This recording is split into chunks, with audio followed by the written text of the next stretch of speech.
era el mejor de los tiempos.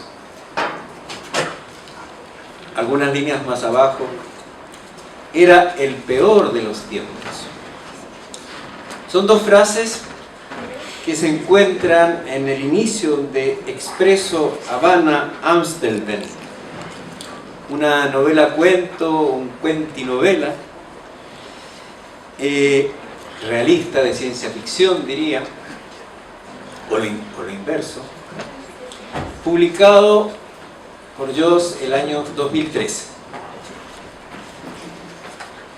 Y en ella se nos va a explicar por qué será una narración en el mejor de los tiempos y en el peor de los tiempos.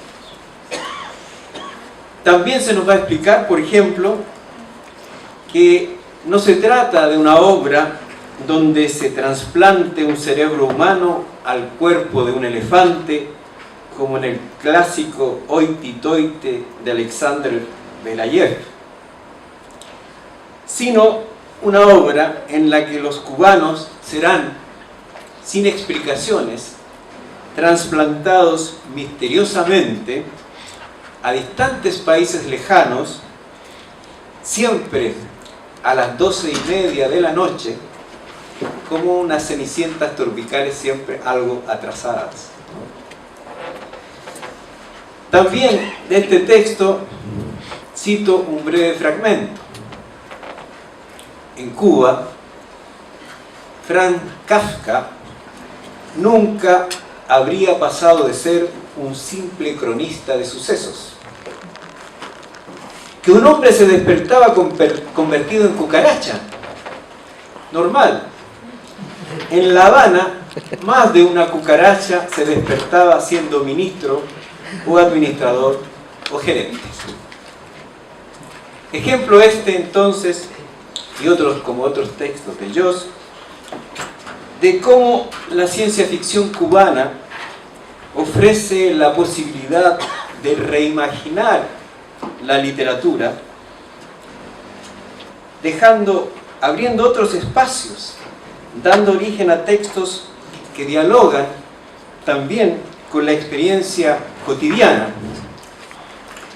no ignorando la situación política, económica específica, sino que, lógicamente, refractando la realidad contemporánea a través de recursos y prismas muy variados y que contienen de todo un poco: cyberpunk, space opera, rock, barroquismo, fantasía, realismo sucio, realismo delirante, sexo, neopop,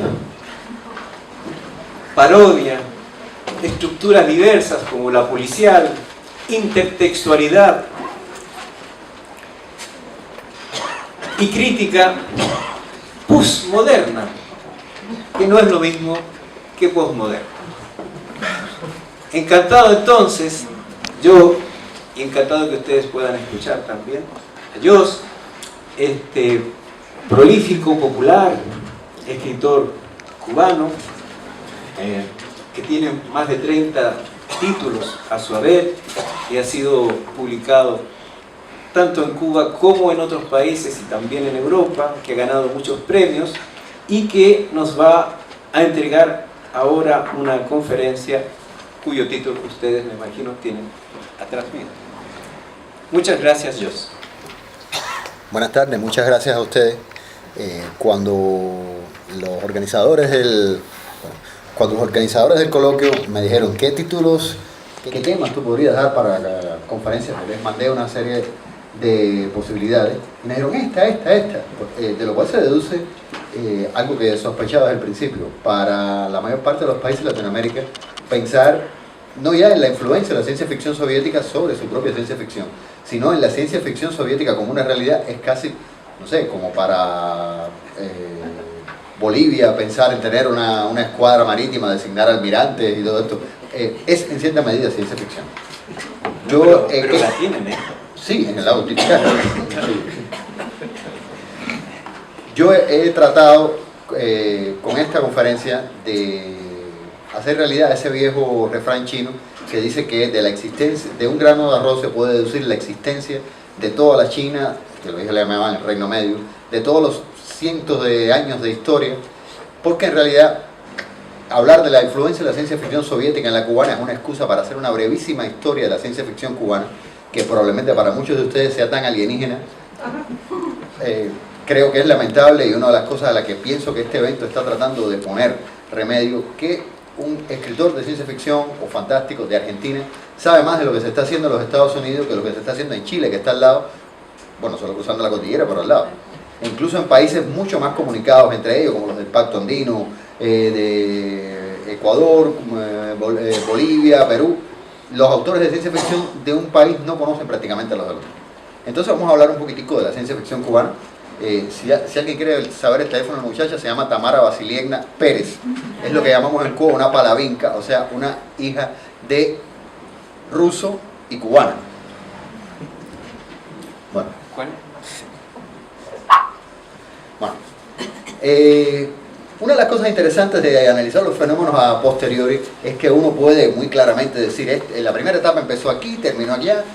Esta es un rápido resumen de lo que son hasta ahora, yo diría, las 7 etapas de la ciencia ficción cubana, que ha tenido un carácter cíclico casi pendular. Primero, los precursores, o sea, la pre-ciencia ficción de los finales del siglo XIX, los principios del XX. Segundo, la Edad de Oro, los años 60, a la que me referiré con más detalle en eso, la Edad de Oro, porque bueno, siempre todo empieza por la Edad de Oro, si no la gente no podría decir, antes qué bien estábamos. Después, el primer impasse, porque cuando el péndulo sube, tiene que bajar. El quinquenio gris. En mi opinión personal, el quinquenio gris fue más bien un decenio, y más que gris fue negro, pero como lo de decenio negro, en un país mestizo como Cuba parece ser políticamente incorrecto y con connotaciones racistas, vamos a darle el quinquenio gris. Después vino la Edad de Plata. Bueno, después del oro tenía que venir la plata. La etapa en la que todo parecía funcionar bien en Cuba. El premio David de ciencia ficción se otorgaba primero anualmente, luego bienalmente. Fue un cubano al espacio, o lo llevaron, claro, no es que haya ido solo paseando por allá. Y después de eso, como todo lo que sube, mientras más sube, más baja, se cayó la Unión Soviética, no del espacio, sino se cayó el campo socialista, y todo fue una especie de efecto dominó que cuando llegó a Cuba fue el desastre. Se empezó lo que llamamos periodo especial en tiempo de paz, que oficialmente todavía no ha terminado, lo cual los cubanos nos tiene como mínimo algo preocupaditos, y prácticamente dejó de publicarse. Después, bueno, ya había oro, plata, los metales preciosos estaban acabando, había que ponerle, bueno, de platino, no quedaba otro remedio. Desde el 2000 hasta el 2007, cuando tímidamente volvió a publicarse ciencia ficción, y afortunadamente, porque ya no se nos había acabado los metales preciosos, la última etapa le pusimos Edad de Ámbar porque está centrada en la colección Ámbar, una colección de la editorial Gente Nueva para niños y jóvenes. Bueno, pero hablando de los precursores no los pone para que los espectadores sepan que hubo precursores, porque obviamente ni Esteban Borrero, que a finales de que en 1988 publicó La aventura de las hormigas, ni Francisco Calcando, que la publicó En busca del eslabón, una novela revolucionista en 1890 y tanto, podían tener ninguna influencia soviética. Obviamente la Unión Soviética no existía. Si lo hubieran tenido sería un caso de viaje en el tiempo. El ingeniero Juan Manuel Planas, autor de las primeras auténticas 2 novelas de ciencia ficción cubana, ahí está la portada de La corriente del Golfo, recientemente republicada con Ediciones Obrador, una editorial canadiense en español, lo cual demuestra que hay muchos hispanoparlantes en Toronto. Probablemente haya conocido algo de la URSS, pero él peleó en la Segunda Guerra Mundial, y si conoció algo de la ciencia ficción soviética, en el 1920 cuando publicó la Segunda Guerra Mundial, no, él peleó en la primera, en el 1920 cuando publicó La corriente del Golfo, probablemente no hubiera tenido una influencia muy positiva, pero es cuestión de citar. Bueno, entonces comienza la Edad de Oro. La Edad de Oro, pues, bueno, se supone que empieza en 1964 con la publicación por Oscar Hurtado, un autor, poeta y sobre todo promotor de, curiosamente, 2 antologías con el mismo título, Cuentos de ciencia ficción, solo que una, la que aparece ahí, era Cuentos de ciencia ficción de todo el mundo, y otra, de la cual no hay prácticamente ejemplares, era Cuentos de ciencia ficción, que incluía 3 autores cubanos, Carlos Cavada, Agenor Martí y Juan Luis Herrero. Sí. No obstante, en la antología de Oscar Hurtado, la de la internacional, esta Cuentos de ciencia ficción, ya había 3 autores que pudiera decirse del campo socialista. Estaba de Anatoly Neprov, un soviético, Los cangrejos caminan por la isla. Estaba de Stanislas Lem, existió verdaderamente Mr. Smith. Y estaba de Josef Nesvagda, un checo, El vampiro de la autopista. Además de Oscar Hurtado, con estos 3 títulos, aparecieron otros autores como Ángel Arango, Arnaldo Correa, Germán Piniela, que ellos empezaron a escribir una ciencia ficción basada en lo que conocían, los clásicos anglosajones, pero al mismo tiempo con un gran espíritu, yo pudiera decirle, modernista. Modernista, y la ciencia ficción cubana de estos 7 años de la Edad de Oro, en cierta medida replicaba lo que ocurrió con el movimiento modernista en la Unión Soviética de los primeros años de la Revolución de Octubre. Trataba de ser un heraldo del futuro, trataba de pensar, estamos construyendo una nueva sociedad, la nueva sociedad necesita una nueva forma de expresión. ¿Y qué cosa más nuevo que la ciencia ficción? O sea, parecía coherente, ¿no? Obviamente era una ciencia ficción tendiente a alojar, tendiente a repetir los esquemas de exploración del espacio, robots, y por supuesto, como lo bueno lamentablemente dura poco, vino el quinquenio gris. Como se dan cuenta, del 71 al 78 tiende más bien a ser un decenio. ¿Qué ocurrió en el quinquenio gris? La larga sombra del realismo socialista soviético llegó al Caribe. El realismo socialista decía, no, tienes que hablar de los problemas de los obreros, tienes que hablar de los problemas de los campesinos, hablar del futuro. ¿Qué sabes tú del futuro? Además, estás hablando de un futuro en el que hay contradicciones. El futuro será perfecto, el comunismo será, como decía Roque Dalton, como decía un autor cubano, Raúl Rino, como una gran aspirina. Entonces, los autores de ciencia ficción, que eran sobre todo revolucionarios, y ¿quién podía saber lo que era el futuro? Pero obviamente no se requería ser muy visionario para darse cuenta que si había problemas ahora, nada debía indicar que en el futuro no hubiera problemas, probablemente hubiera otros, si es que se solucionaban los de ahora. Los escritores no dejaron de escribir, pero se les dejó de publicar. Y el papel de heraldo del futuro pasó de la ciencia ficción a la novela policíaca y de espionaje. Esto ya sería tema para otra conferencia, pero la novela policíaca y de espionaje cubana, que fue muy grande en los 70 y principios de los 80, tenía siempre la misma fórmula. Los órganos de seguridad del Estado o la policía, más el pueblo, porque siempre hay alguien del pueblo que te ve, siempre capturaban al malvado, ladrón, asesino, violador de niños, homosexual, drogadicto, perverso y además agente de la CIA.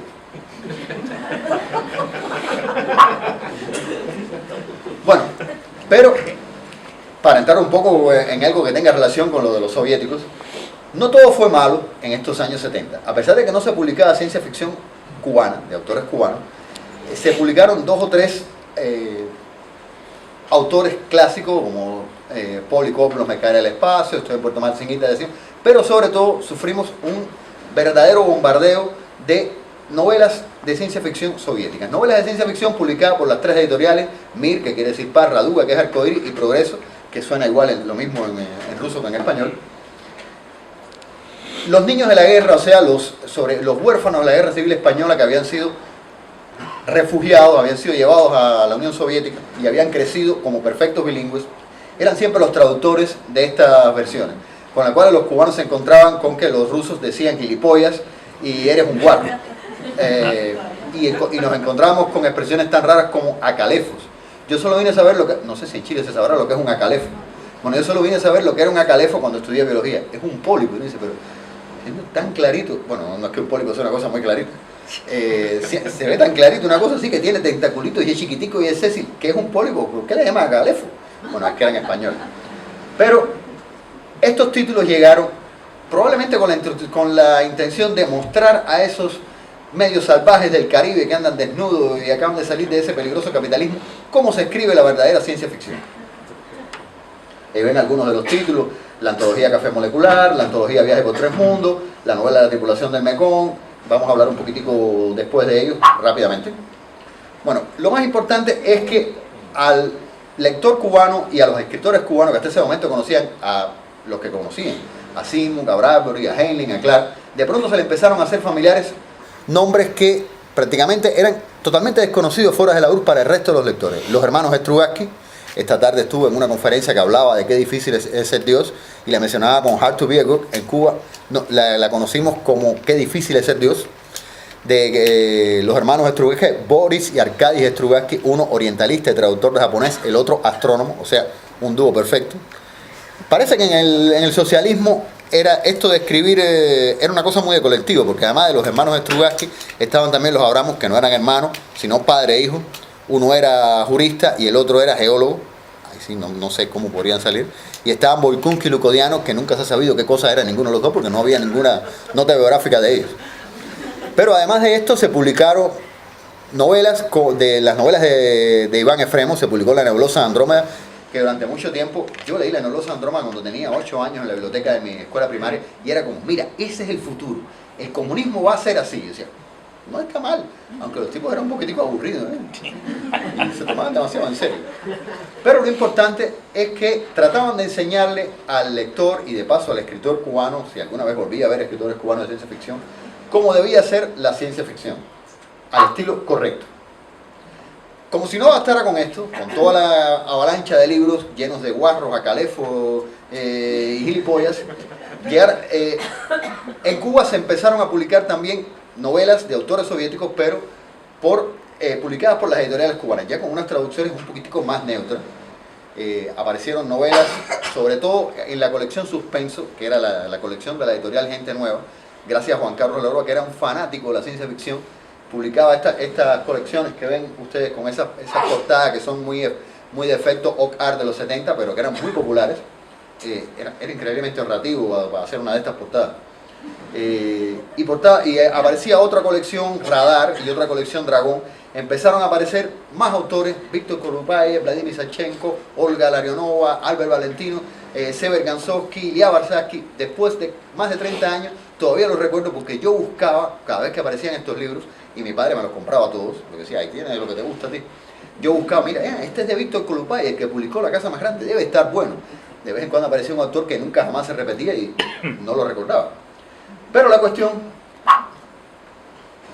es que después de tanta ciencia ficción soviética venida desde allá y tanta ciencia ficción publicada en Cuba, en 1978 llega el punto de inflexión, el parteaguas. En 1978 se publica de nuevo 2 libros de ciencia ficción. Bueno, uno era un libro de ciencia ficción infantil, Sci-Fi y el Tramontono 45A, de Antonio Orlando Rodríguez, que ahí está Cuando pasó a mejor vida, o sea, cuando se fue a Miami. El otro es De Tulán la lejana, de Giordano Rodríguez, que es una especie de historia mítica de los dioses astronautas. Uno dirá, bueno, sobre eso no se puede decir que era ciencia ficción, pero es que en Cuba nunca se ha publicado a von Däniken. Giordano Rodríguez era un pintor que estuvo en Suecia, le regalaron un libro de von Däniken y dice, yo puedo hacer algo como esto. Y lo hizo y le quedó bastante bien. Pero sobre todo en el 78 pasó una cosa muy curiosa. Un físico, Víctor Bruno Enríquez, mandó un libro de cuentos, Aventura en el laboratorio. Debe ser uno de los pocos ejemplares que todavía no ha sido quemado. Debo confesar que el libro es malo, pero es un precursor, hay que citarlo. Lo mandó al premio David. El premio David es un premio en el cual concursan libros de autores inéditos que nunca habían publicado. Era el año 1978, en Cuba se celebraba el 11º Festival Mundial de la Juventud y los Estudiantes y había un premio especial para un libro que hablara del futuro. Bruno siempre cuenta que es una persona muy divertida. Dice que a él lo llamaron, como los compañeros de la seguridad, porque dice, mira, el problema es que tu libro es muy bueno. Ya dice que en aquel momento empezó a sospechar que había algo muy raro, porque él tiene muy buenas ideas, pero la verdad que no es muy buen escritor y él está consciente. Pero el problema es que como este es el año del festival, queremos que gane, hemos decidido darle el premio a un libro de realismo, porque la ciencia ficción como que todavía no estamos muy seguros de que los compañeros del partido le estén aprobando. Pero tu libro es bueno, así que se va a hacer algo con él. Es ese tipo de situación en la que dicen, no te vamos a matar, pero tampoco te vamos a liberar, no se queda bueno. Pero lo importante es que al año siguiente, justamente porque un libro de ciencia ficción había estado a punto de ganar en el concurso David para literatura general, se instituyó un premio David especial en ciencia ficción. Incluso al año siguiente, aunque como suele ocurrir en el sistema editorial cubano con el copyright del 78, Ángel Arango, el decano de la ciencia ficción cubano, el que había iniciado la ciencia ficción en 1958 con la publicación de un cuento, El día que Nueva York penetró en el cielo, aunque bueno, ya se sabe que oficialmente empezó en el 64, publicó otro libro de cuentos, El arcoíris del mono. O sea, se empezaba de nuevo un auge de la ciencia ficción. ¿Qué pasó? Ahí tienen, comenzaba la Edad de Plata. Los premios David de ciencia ficción empezaron convocándose en el 79, anualmente. El primero lo ganó Daina Chaviano, que es como la santa patrona de la ciencia ficción cubana. El segundo lo ganó Agustín de Rojas, que bueno, sería como el santo patrono, con una novela extraordinaria, una novela hard, de las que yo recomiendo que es imprescindible para entender la ciencia ficción cubana y entender la influencia de la ciencia ficción socialista. Se podría hablar durante horas de la influencia de la ciencia ficción soviética solamente usando las 3 novelas de Agustín de Rojas, Espiral, una leyenda del futuro y El año 200. Y a partir de ahí la ganaron Beatriz con Félix Lizárraga, La Nevada. Ya dije que el de Bruno era un libro que no era bueno. Digamos que La Nevada era un libro que tenía que crecer mucho para llegar a ser pésimo. Desde el principio del concepto que te dice en pleno año 1982 que Cuba debería prepararse para el peligro de una nevada. La nevada está al caer. 35 años después uno dice, sí, ya está cayendo. Y además de que estaba muy mal escrito. Después siguen apareciendo otros autores y a partir del año 84 parece que alguien dijo, hay demasiada ciencia ficción, vamos a hacerlo bienal. Yo gané el premio compartido en 1988 y el premio cerró en 1990 con la tercera autora que lo ganaba. Es un premio que entre todas las entregas ha tenido 3 mujeres que lo han ganado. Pienso que más o menos da un 33% de representación femenina, que no está mal. Porque en el 90, Gina Picar Baluja, que lo ganó con La Poza del Ángel, el libro no se publicó hasta 1994 porque en el 91 empezó el periodo especial. Ahora, ¿qué pasó en los 80? ¿Por qué lo llamamos la Edad de Plata? Porque además de los libros del David, que se publicaban en la editorial Unión, en la editorial de letras cubanas, se publicaron un montón de otros libros. Como les decía, Juan Carlos Relova creó la colección Suspenso, en la cual aparecieron títulos como El elegido, de Julián Pérez, Los muros del silencio, de un coterráneo de ustedes, Eduardo Barredo, que había publicado ya otros libros anteriores, pero entre otras cosas porque Marcelo me lo pidió y además porque este es un libro extraordinario, es un magnífico libro, cuando los demás libros de Barredo eran simplemente pasables. Esta es una novela inolvidable. Otros autores empezaron a publicar. Autores que no habían sido premio David, como Roberto Estrada, que publicó Trenco. Autores que introdujeron dentro de la ciencia ficción cubana un elemento que siempre había estado planeando por encima, pero que nadie lo había tomado en serio, como el humor, con F. Mon. Con títulos como Con perdón de los terrícolas, Cecilia después, ¿Dónde está mi Habana? Autores como Ángel Arango, que volvió a publicar las 2 novelas primeras de una saga futurista de ciencia ficción socialista, Transparencia, Coyuntura. Autores como Chely Lima y Alberto Serré, que publicaron Espacio Abierto, y luego Alberto Serré publicó, siendo Espacio Abierto, un libro a 4 manos extraordinario. Publicó 2 libros lamentables, Consultorio Terrícola y Un día a otro planeta. En este hay un cuento que vale la pena, en este no lo hay. Pero ¿qué ocurría? Que en los años 80 se había creado un sistema de cuotas. Había que publicar una cierta cantidad de títulos de cada género, de cada temática al año. Y la cantidad de libros asignada para la ciencia ficción al año era 11 libros. Había que publicar 11 libros de lo que fuera. De lo que fuera de ciencia ficción. Y bueno, Alberto Ceres dijo, bueno, yo tengo estas cosas. Aparecieron esto que les estoy enseñando. Bueno, no se los voy a dejar para después. ¿Cuál fue otro de los elementos que le dio el gran impulso? El 18 de septiembre de 1980 los cubanos nos despertamos escuchando un big, big, big, big. La Salyut 6 había recibido la visita de la Soyuz T-38, en la cual estaba Yuri Romanenko, un veterano cosmonauta, y junto con él iba Arnaldo Tamayo, el primer latinoamericano, no norteamericano que subía, el primer cubano y el primer negro. Habíamos entrado en la era espacial, por supuesto. Si había un cubano en el espacio, ya escribir ciencia ficción no podía estar tan mal. Eso fue un gran impulso. Apareció, además del premio David, apareció otro concurso, el de la revista Juventud Técnica. Juventud Técnica, que era una copia de Técnica Molodiosh, pues significa lo mismo en ruso, que a su vez era una copia de Popular Mechanics. O sea, era una copia de una copia de una copia. Y tenía una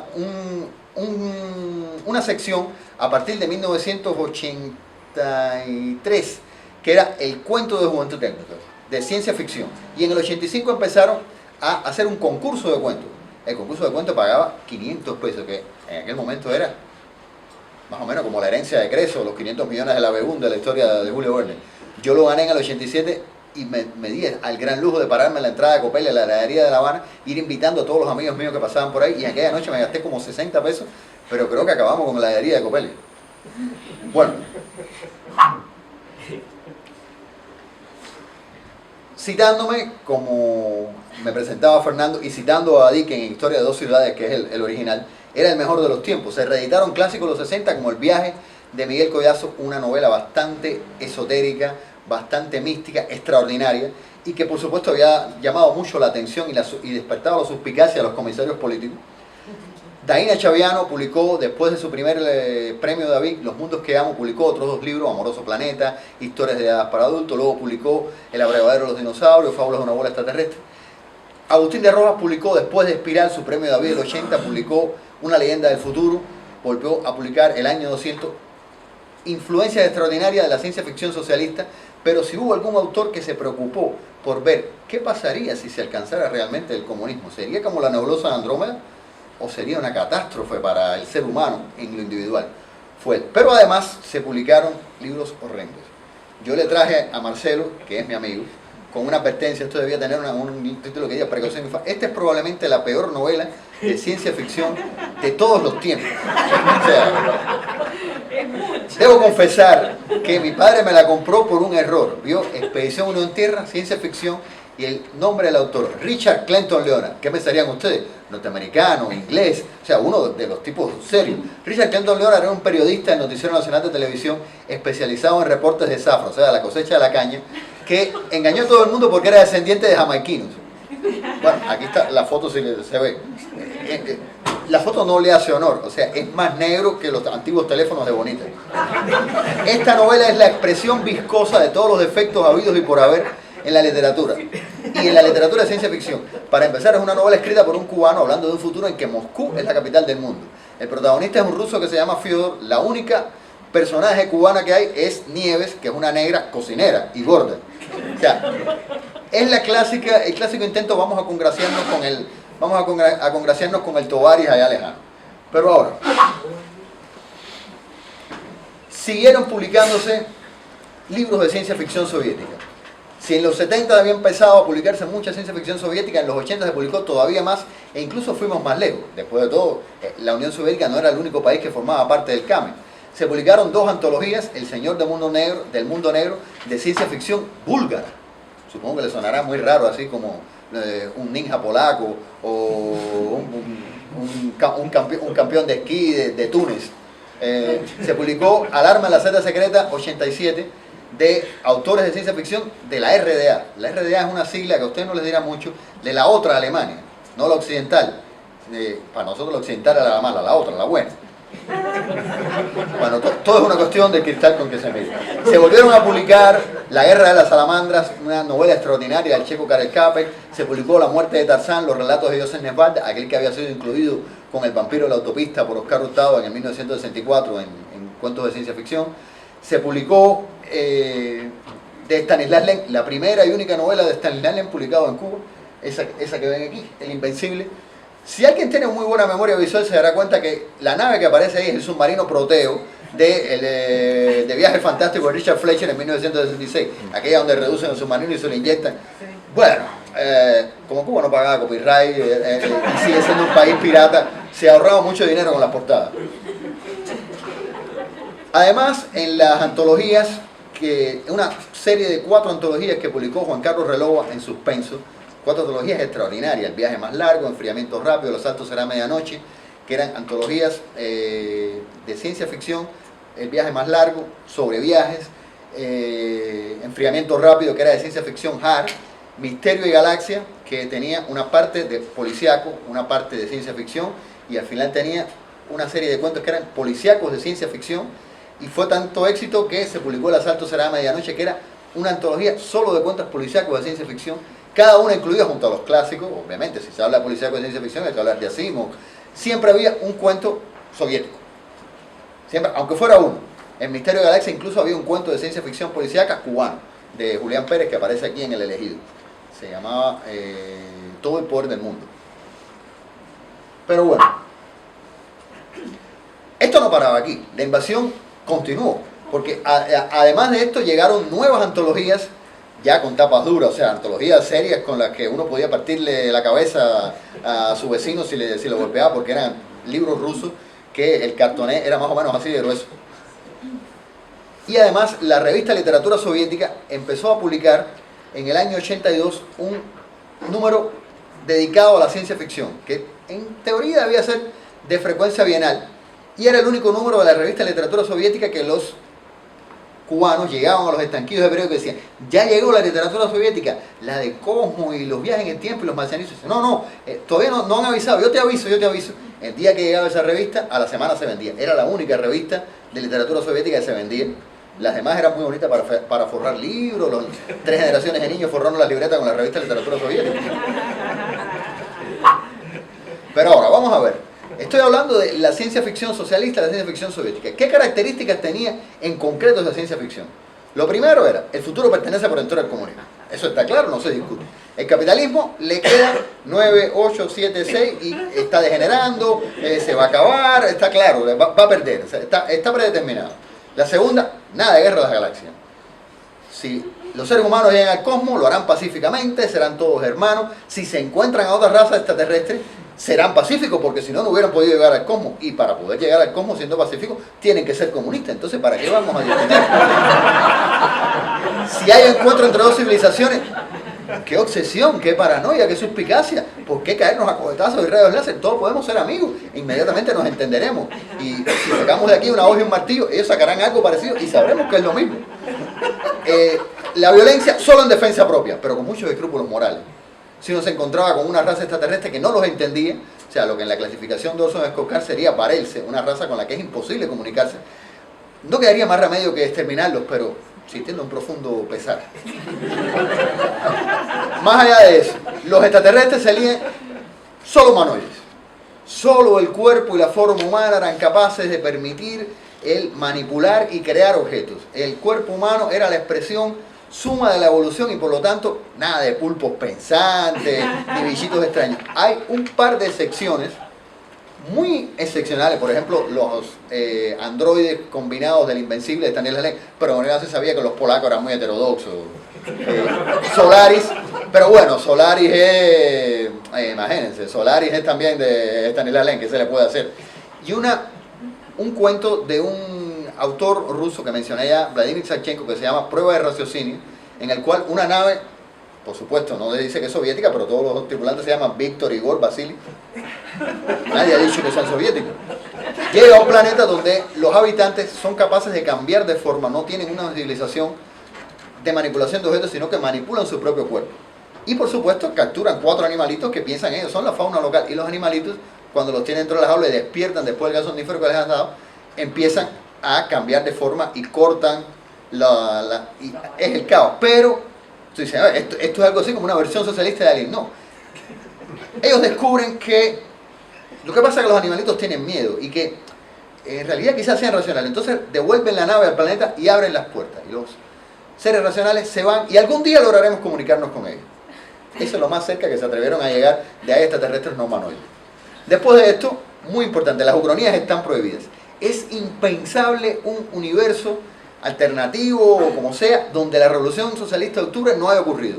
Impensable una segunda guerra mundial en la que Stalin haya sido derrotado por Hitler. Lo que pasó, pasó porque tenía que pasar y lo demás es un problema ideológico. Si hay distopías, solo pueden ser capitalistas. O sea, el socialismo es perfecto, lo sabe todo el mundo. ¿Cómo vas a hablar de un futuro donde la gente se siente oprimida? Imagínense ustedes, ni hablar de 1984, ni de un mundo feliz, mucho menos de nosotros, de Kenny Samiatin, la distopía original.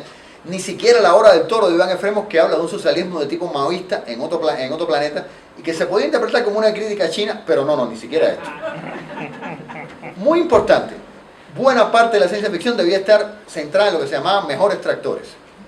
Mejores tractores, o sea, la ciencia ficción debía estar centrada en mejoras a la producción, habría una ciencia superior, el plan quinquenal era muy importante. Sexo. Bueno, la ciencia ficción en general tuvo una larga historia de mojigatería y de prevención, que el que se lea hoy las novelas de Asimov, siempre que se verá, pero da la impresión de que cada vez que se encuentra un hombre y una mujer, ambos salen repelidos por una especie de campo. O sea, nada de sexo. La ciencia ficción socialista era peor. estaba en pleno 70, 80, pero la New Wave no había pasado por ahí, obviamente no había pasado nada. El sexo era el mínimo, entre parejas estables, si acaso se hablaba de un futuro, bueno, tenían un sexo libre, pero no había machismo ni nada de esto. Vamos a evitar este relajo. Y sobre todo, algo que a los cubanos era lo que más les chocaba, el humor muy moderado. Se podía uno burlar del capitalismo, por supuesto, se podía uno burlar de la burocracia es el problema del socialismo, que sería erradicado entre unos pocos, pero, párate ahí. Se puede jugar con la cadena, pero no tocar al mono. No te puedes burlar del sistema político, no te puedes burlar de la ideología, no te puedes burlar de los líderes. Y cada uno se sentía más como metido dentro de una camisa de fuerza. Bueno, esta era la ciencia ficción que se pretendía que la gente escribiera. Algunos lo lograron. O sea, esto cumple todos estos efectos. Ya se imaginarán cómo es. Estos dos libros de cuentos de Alberto Serret digamos que se desordenan un poco por el lado del sexo, pero bueno, es un sexo un poco poético. Alberto Serret era un poeta, un decimista, se le puede perdonar. Pero ¿qué pasó? Cuando los cubanos estamos como que aprendiendo a escribir al estilo socialista, incluso aprendiendo cómo subvertirlo, se cayó el socialismo. Catástrofe. El futuro ya no se sabía por entero a quién pertenecía. De hecho, ya ni siquiera sabía a quién pertenecía el presente. Y poco a poco fuimos descubriendo que la Unión Soviética era un país cuyo pasado era incierto. Cada semana descubríamos que algunas cosas que nos dijeron que no habían hecho, sí las habían hecho. Que habían invadido Afganistán. Fue un trauma para muchos cubanos darse cuenta que el boicot del mundo capitalista a las Olimpiadas de Moscú 80 no fue porque les molestara que las Olimpiadas fueran un país socialista, sino porque unos pocos meses antes la Unión Soviética había invadido Afganistán. En Cuba nos habían dicho que ellos habían ido a ayudar al legítimo gobierno de Afganistán contra un montón de... Bueno, si nos creíamos la ciencia ficción, nos creíamos aquello también. Pero ¿qué pasó? Al caer el campo socialista, Cuba dejó de recibir lo que se llamaban las transfusiones de nieve, la cantidad de subsidios tremendo, y la economía cubana no es que se fuera en picada, de pronto se le teleportó a 2 metros bajo el suelo, se hundió totalmente. Una de las primeras cosas que se hundió fue el esfuerzo editorial. Se pasó de publicar 11 títulos de ciencia ficción por decreto a no publicar nada desde 1990 hasta 1994. En 1994 se publicó un libro, en el 95 se publicó otro. Pero esto, como los cubanos somos expertos en el difícil arte de hacer de la necesidad virtud, en vez de ponernos a llorar por el socialismo, hubo autores que dejaron de escribir. Agustín de Rojas, que creía en el socialismo, dejó de escribir porque decía, ahora no sé a qué voy a criticar. Hubo autores como Daina Chaviano, como Alberto Serret, como Shelly Lima, que emigraron aprovechando y viendo que la cosa se ponía muy mala. Pero la mayoría de los autores seguimos escribiendo. Seguimos escribiendo con una tremenda tranquilidad. Bueno, no se están publicando libros, por lo tanto no tengo que preocuparme si lo que yo estoy escribiendo va a pasar por el agujero en el tamiz de la ciencia ficción socialista. Empezamos a escribir como siempre nos había gustado escribir. Va a haber guerras y va a haber extraterrestres que no se parecen a un ser humano ni pasado por un espejo deformante. Va a haber sexo, va a haber cyborg, va a haber cyberpunk, va a haber mundos futuros de la distopía. Total, si no nos los van a publicar, nos los leíamos unos a otros y de pronto aparecieron antologías. Había gente fuera de Cuba que estaban interesados en publicar la ciencia ficción, esta nueva ciencia ficción cubana. Se publicó Polvo en el Viento en Argentina, con ediciones desde la gente. Se publicó Horizontes Probables en México. Se crearon cosas impensables en los 80, estos tres locos de ahí. Decidimos en 1995 crear un fanzine en papel que se llamaba Nexus. Otros locos, Bruno Enrique como físico creó un e-zine, el primer e-zine cubano, que no se mandaba por internet, porque en aquel momento no tenía internet, sino que se pasaba de mano en mano con los disquetes de 5 pulgadas.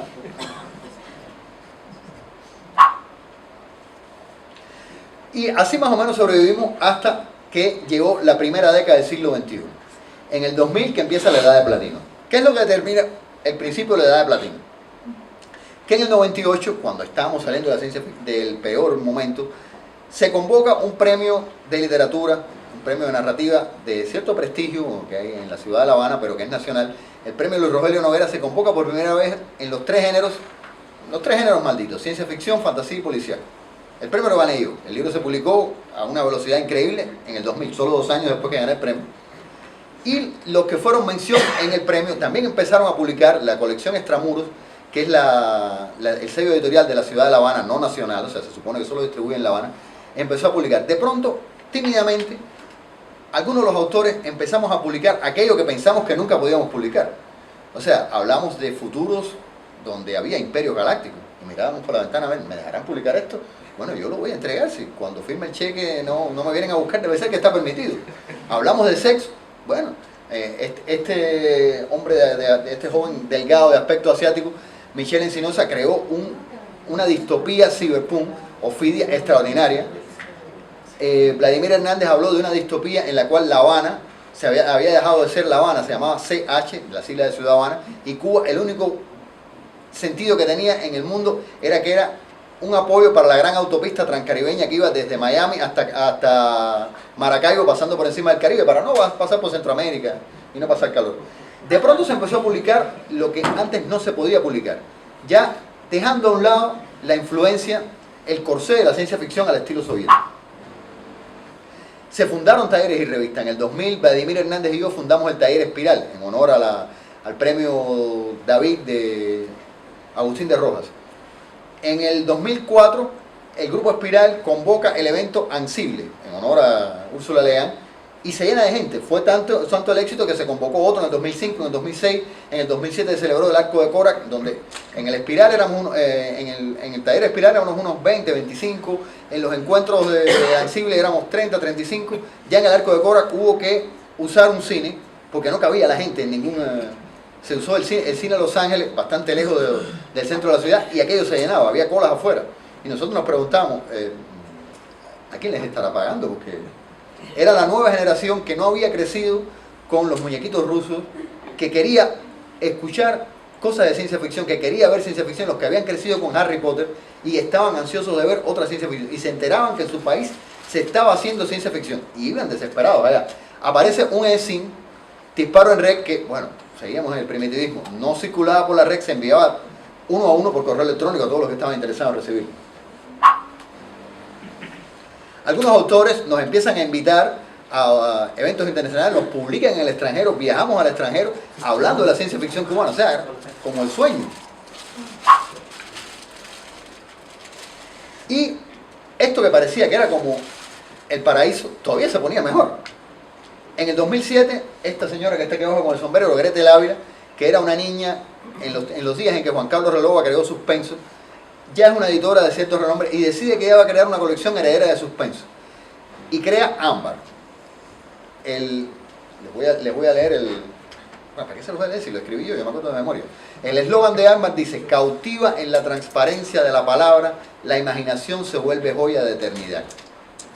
Si hay un eslogan mejor para definir lo que había pasado, el cambio que había ocurrido con la ciencia ficción cubana, hay que imaginarse. Otros empiezan a publicarse muchos libros. Todos los títulos que ven arriba son de la colección Ámbar.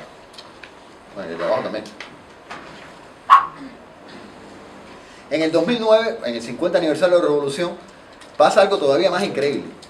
En Cuba muchas cosas se hacen a dedo. A mí me llaman del Instituto del Libro y me dicen: tú eres el elegido para que hagas una antología de los 50 años de la ciencia ficción cubana, junto con las antologías de los discursos de Fidel, de la narrativa femenina, la antología de testimonio. Era como, mira, la ciencia ficción empieza a ser seria.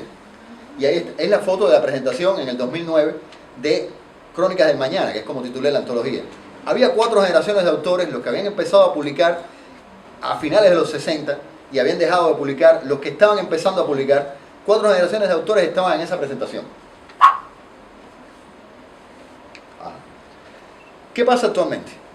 Hay quien se queja incluso de que se está publicando demasiada ciencia ficción. Bueno, porque Ámbar publica entre 8 y 10 títulos al año.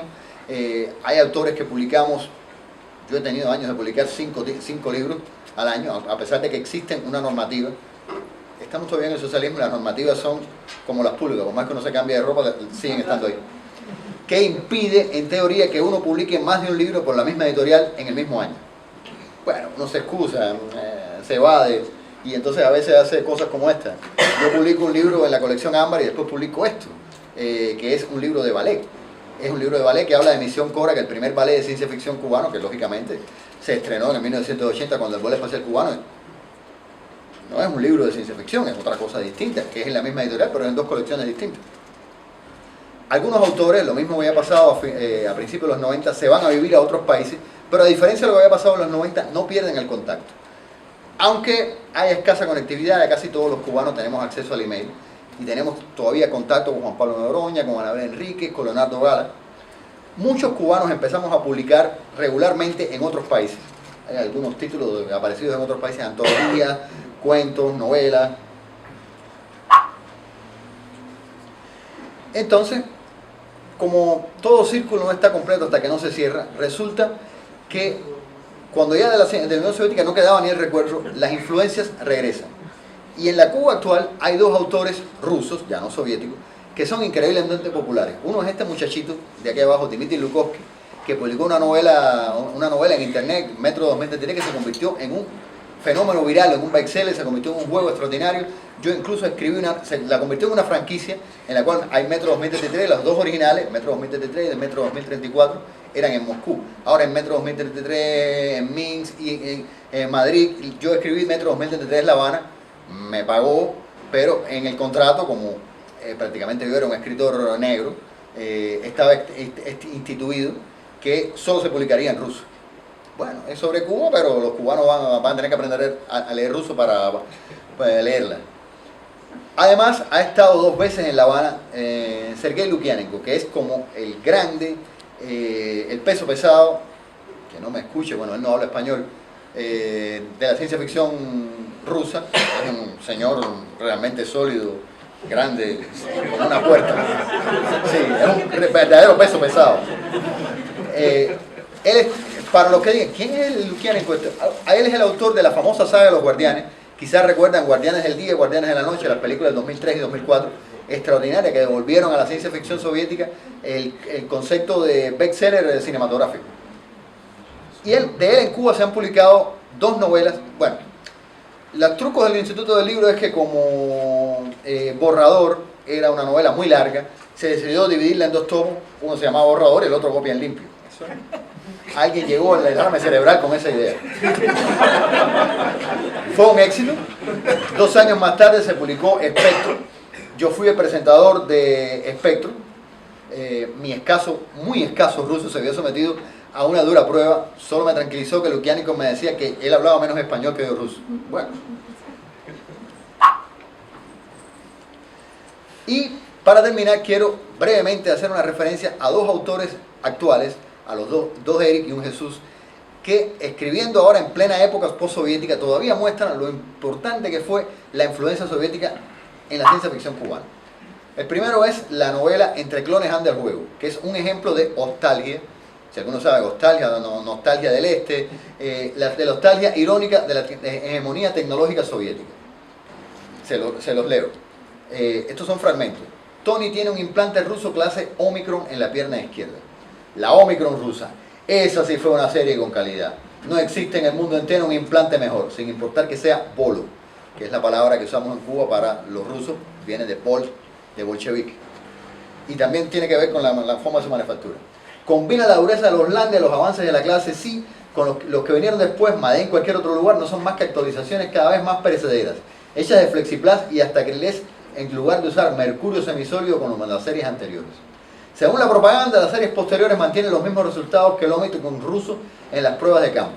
Además, no es necesario renovar el material y su capacidad de procesamiento de información del entorno es mucho mayor, pero no por gusto la tecnología rusa, aunque en ocasiones obsoleta y siempre carente de estética. Es tan valorada en el mundo entero por su durabilidad y resistencia. ¿Y quién mejor que un cubano para no apreciar a los queridos bolos, más aún después de compararlos con los chinos? Era proverbial lo feo, pesado, grande, mal terminado de los productos rusos. Pero bueno, la industria soviética no tenía el concepto de obsolescencia programada. Uno se compraba un televisor horrendo, pero lo podían ver sus nietos. El otro ejemplo es una saga, Havana Underwater, una saga crónica de Eric Motta. Esta es una cronía en el sentido. Aquí invierte la realidad. Fue la URSS la que ganó la Guerra Fría. Los Estados Unidos se disolvieron y la Unión Soviética, cuando se vio que había ganado la Guerra Fría, dijo, pero ¿y qué hacemos nosotros aquí? Y se llevaron el país entero al espacio. En La Habana construyeron un dique para prevenir los ciclones y como suele ocurrir con las ingenierías cuando pasan por el Caribe, ocurrió todo lo contrario. El primer ciclón que vino inundó La Habana detrás del dique y ya el agua no pudo volver a salir. Entonces, la ciudad de La Habana es una especie de Venecia tropical. les leo unos fragmentos de Havana Underwater, que es una obra de extraordinario. Se darán cuenta que este libro no ha sido publicado todavía en Cuba, con esa portada de los cerdos flotando en la Plaza de la Revolución inundada. Ya eso era como para prisión. Dicen que lo van a publicar el año que viene, pero lo están diciendo hace 3 años. Un soldado profesional graduado con honores en Siberia formó parte de un comando Spetsnaz en Burundi hasta que los rusos completaron el programa de migración espacial masiva. Cuando Rusia retiró sus tropas de África mientras se llevaban el país a la órbita, llegó hasta Miami, donde se ocultó hasta que Little Old Washington fue barrido por la bomba atómica orbital que tiraron los rusos en el 2009, se montó en una balsa y volvió a la patria. Un logro de la vieja escuela soviética. Mierda, eso fue un pulso electromagnético, dijo Pedro. Los rusos tienen prohibido esa cosa. Esos traidores están dándose la buena vida en la órbita, después que nosotros tuvimos que jamarnos el ciclón. Si no les gustan los pulsos, que no tienen una bomba atómica orbital y ya. El uniforme era blanco, de corte militar, pero carecía de las insignias comunes en el ejército soviético. «Estoy quieto, Varish». «Alto ahí, camarada», dijo uno de ellos mientras les hacía señas a Pedro y Pablo para que se acercaran. «Document». Pablo entregó los pasaportes a 2 rusos altos. Estos se lo pasaron a su jefe, que los cogió con desconfianza en la mirada. El capitán de la Oprichnina alzó la vista hacia ellos y habló en un español confuso. «¿Vienen ustedes de Cuba?» «De La Habana, sí». Pedro acarició su pistola bajo la chaqueta. «¿Y qué buscan en Chukovgrado?» «Vamos al Cibernietisbank». Bueno, discúlpenme ruso. Esto muestra que muchos años después, la influencia, el peso del el gran hermano soviético del Osote, no diría el osito, el Osote Micha, sigue siendo un factor fundamental en el imaginario de la ciencia ficción cubana. Para bien o para mal, hace unos días se celebró el siglo de la gran revolución socialista de octubre. Algunos dicen que el siglo XX fue el siglo más corto de la historia porque empezó en el 17 y terminó en el 91. Pero la ciencia ficción rusa sigue influyendo en la ciencia ficción cubana. ¿Hasta cuándo? Bueno, nadie lo sabe. Quizás hasta que aparezca una nueva generación que ya no esté marcada por el peso de la herencia soviética. Pero, por cierto, actualmente ha habido un florecimiento de escuelas de idiomas que enseñan de nuevo en La Habana, están enseñando ruso. Porque hay tanto turismo ruso en La Habana que ya los antiguos estudiantes en la Unión Soviética, los de la Universidad Lomonosov, los de la Academia de Mando Mijail Frunze, los que sabían ruso, que durante los 90 lo ocultaban cuidadosamente por si acaso, ya no son suficientes. Entonces, quizás esta nueva generación escriba una nueva ciencia ficción cubana post-soviética, pero nadie sabe lo que va a pasar en el futuro. Sobre todo, no lo sabemos los autores de ciencia ficción. Muchas gracias. Si tienen preguntas.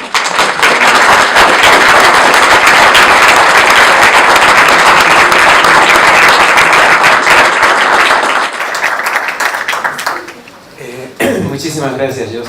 Tenemos, me imagino, algunos minutos para si ustedes quieren hacer algún comentario, alguna pregunta a nuestro George. Sí. Jos, me llamó la atención un momento cuando dices que el grupo Ansible, ¿no es cierto? Y eso demuestra de alguna manera que de todas maneras había circulación de literatura norteamericana, de ciencia ficción. ¿Cómo entra, cómo circula, cómo se distribuye la literatura de ciencia ficción anglosajona, por ejemplo, en el periodo gris? Bueno, había 4 maneras fundamentales de la literatura de ciencia ficción anglosajona entrar en Cuba. Se llamaban diplomáticos, marineros, aviadores y turistas.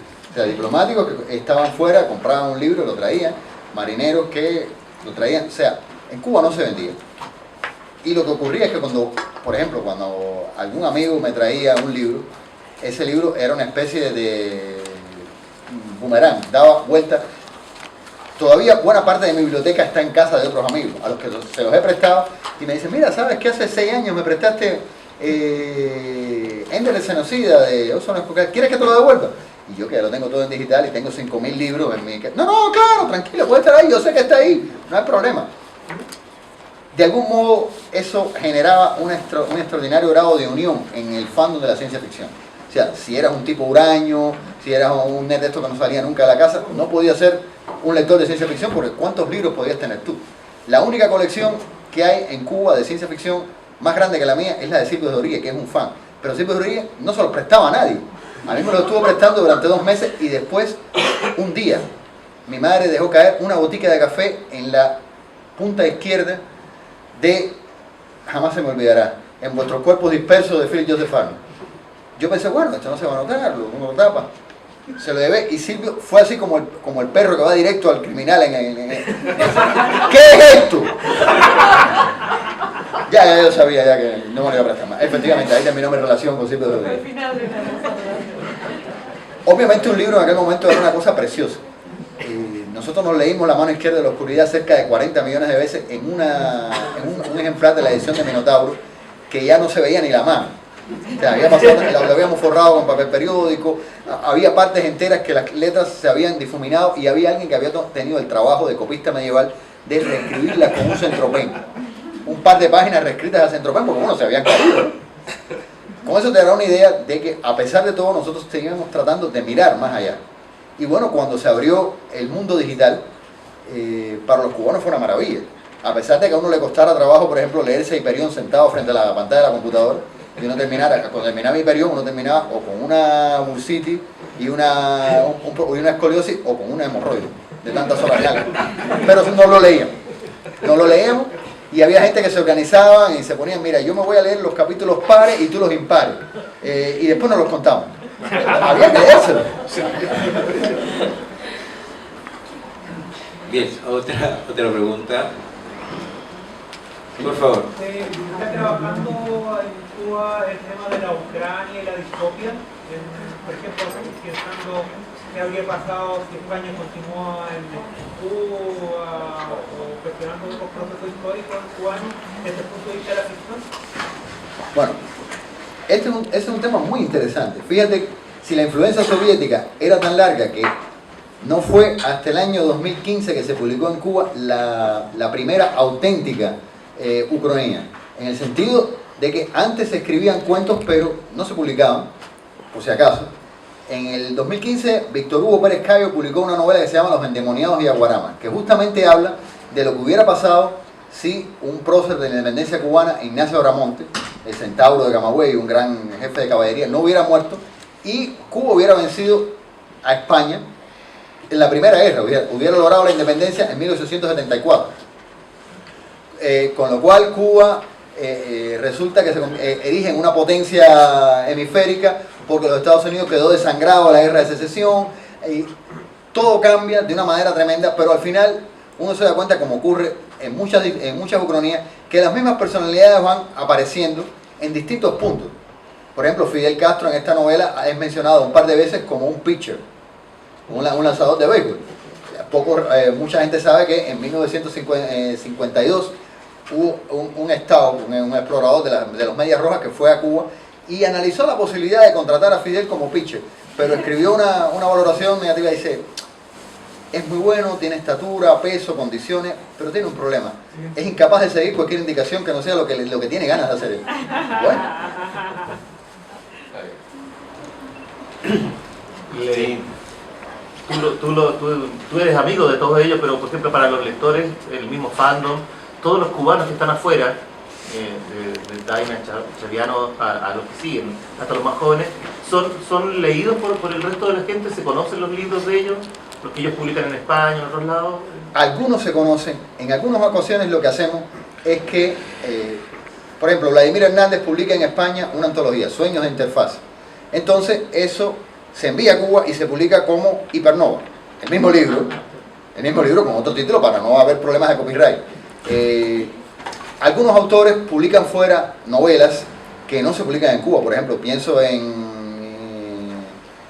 Pedro Abreu, que publicó Garbage Land, una tremenda distopía, absolutamente impublicable en Cuba, la publicó en Barcelona, pero el libro ha circulado mucho en Cuba. Cuando yo publiqué en el 2001 en España, Se alquila un planeta, que no se ha publicado todavía en Cuba, ya apareció en España, apareció en Francia, apareció en los Estados Unidos, pero no se ha publicado todavía en Cuba. Dicen que uno de estos años.